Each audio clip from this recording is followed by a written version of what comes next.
Hello, my friends from Ensenada, Baja California, Mexico.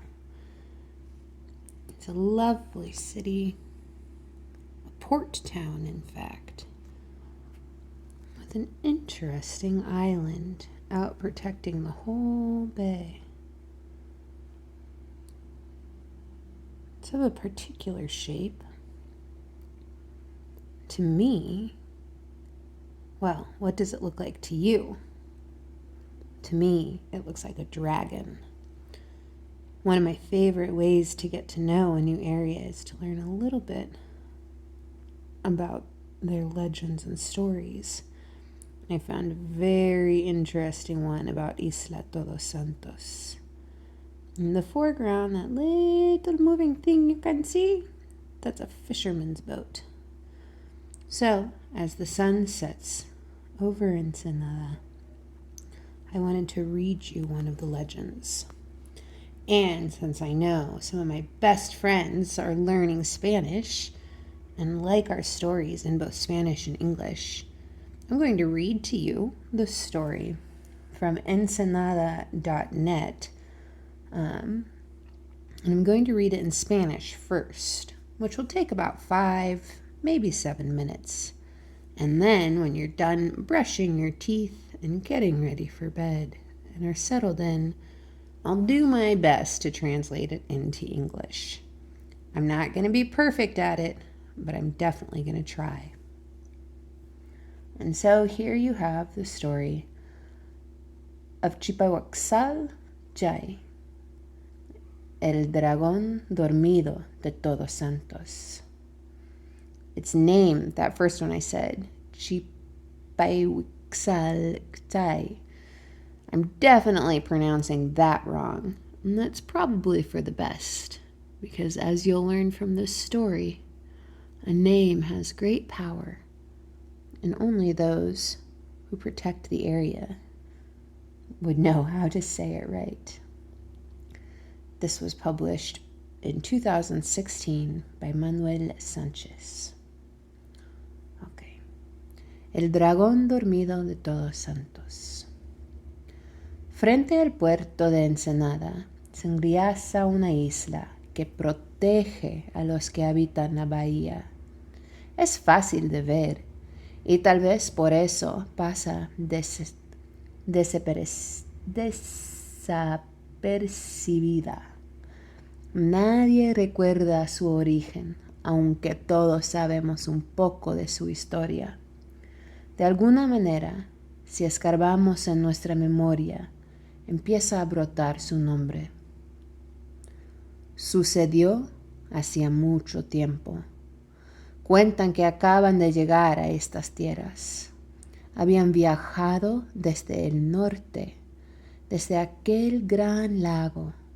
El invierno lo había obligado a abandonar la sierra y se acercaron al mar, buscando un mejor clima. Cuando llegaron a la playa, encontraron un gran bestia atormentando el océano, matando a las criaturas que ahí habitaban. La gente no sabía qué era o cómo nombrarla. Tenía un gigantesco cuerpo oscuro y una boca llena de filos dientes. Aquel se olisqueó el aire y con rapidez se dirigió a donde se encontraba la gente, la cual, temorosa, buscó ocultarse en los cerros. Debían ir al mar por la comida que ahí crecía, pero la bestia no les dejaba acercarse. No podían ir a la sierra porque el invierno arreciaba. Estaban atrapados y no sabían qué hacer. La bestia sacudía su gran cola, levantando agua por todas partes y creando niebla y lluvia durante la tarde y noche.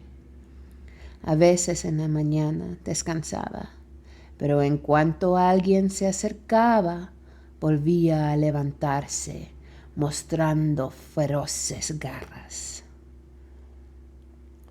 Una anciana se separó del grupo, de piel roja y arrugada, vestida con finos trozos de corteza color café, los cuales contrastaban con su largo cabello blanco.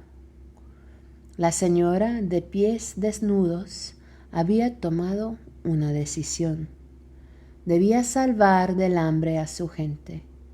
Debía hacer algo contra esa bestia. Sabía que en algún lugar de esta ensenada, durante el invierno, cruzaban unos seres milenarios. Lo sabía por las historias de sus ancianos, pero nunca había sabido en dónde. Tal vez aquellos seres sabrían qué hacer. Recordó que la señal de esas bestias eran torres de agua que salían del mar. Se fue sola a buscarlos. Cuando llegó a una de las puntas de la bahía, vio las torres de agua salir del mar. Pero para su mala suerte, los grandes seres milenarios ya estaban lejos, se marchaban al sur. La anciana se puso triste y lloró en aquella colina. Le hubiera gustado saber el nombre de aquellos seres milenarios y gritarles para que regresaran. Entonces impulsaba su propia lengua. Gritó un nombre al aire. ¡Chipay! Así, durante otro largo instante, volvió a gritar aquel nombre. ¡Chipay! Hubo un gran silencio y entonces la tierra se abrió. De la tierra surgió un gran torre de agua que se desvaneció en el aire. La bestia de la bahía se dio cuenta de aquella torre y fue corriendo hacia donde estaba la anciana. La anciana, con miedo, miró a la bestia abriéndose paso. Cuando el animal se encontraba muy cerca, la anciana gritó nuevamente aquel nombre. De la tierra volvió a salir aquel rugido y la bestia se paralizó. La anciana supo entonces que su lengua tenía poder. Tomó fuerza y de la tierra salió otra columna del vapor que se produjo un rugido de entre las rocas y el agua. Le hablaron a ella. Wixal.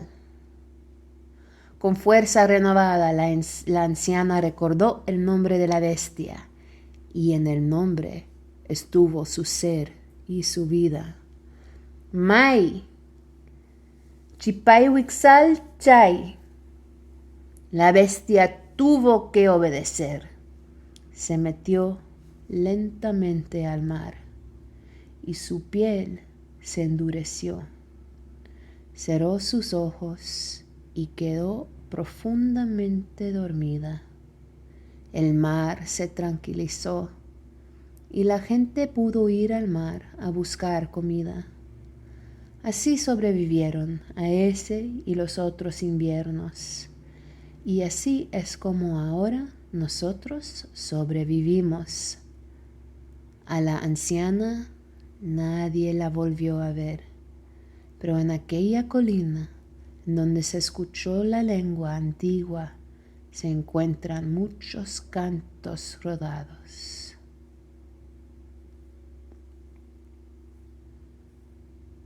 And now in English. I do pronounce the name of the dragon wrong because I don't know the language that it's written in. Only the people who know this land and protect the stories can pronounce it correctly. As we'll learn from the story, though, that's okay, because there is great power in knowing a name. This is the story of the sleeping dragon of Todos Santos. In front of the port of Ensenada, there is an island which protects all which lives in the bay.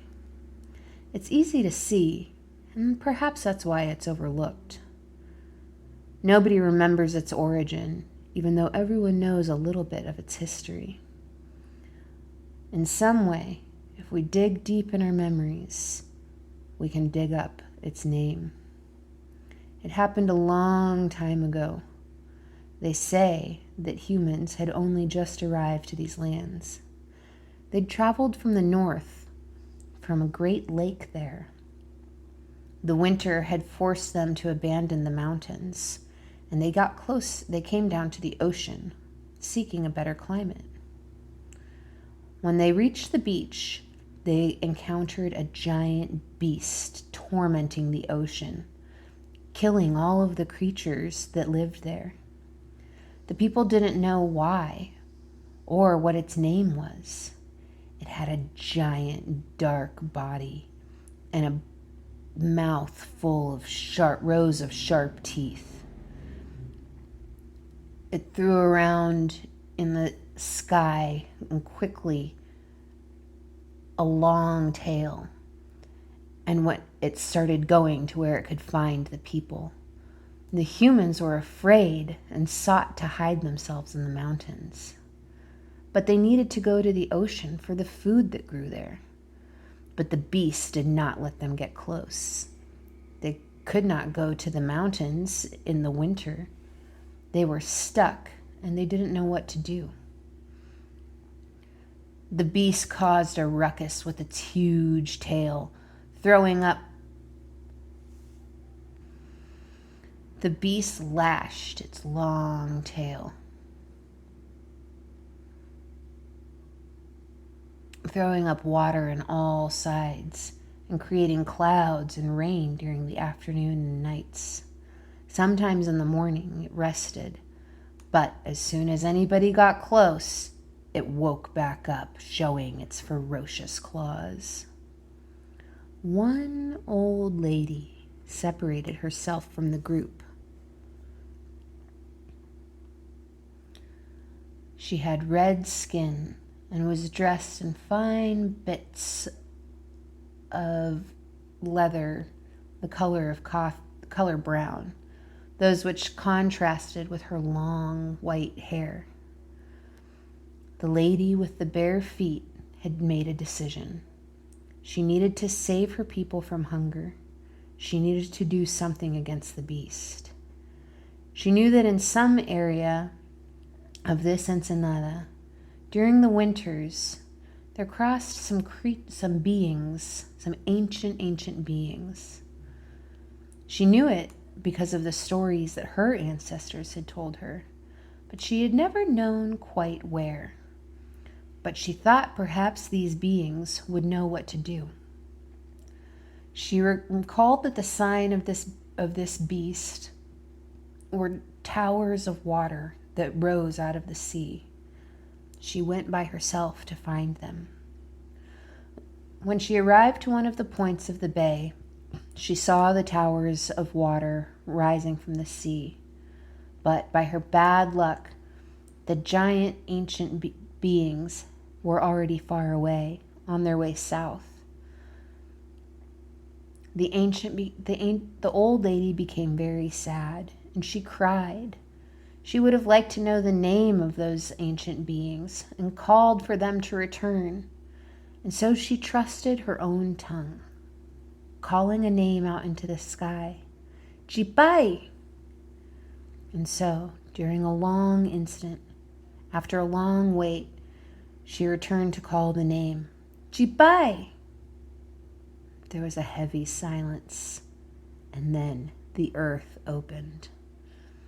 From the earth surged a great tower of water, which rose into the sky. The beast of the bay saw that tower and went running towards where the old woman was.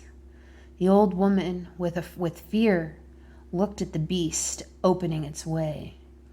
When the animal was very close, the old woman called out again the name, Chipay. From the earth The tower of water returned, and the beast was paralyzed.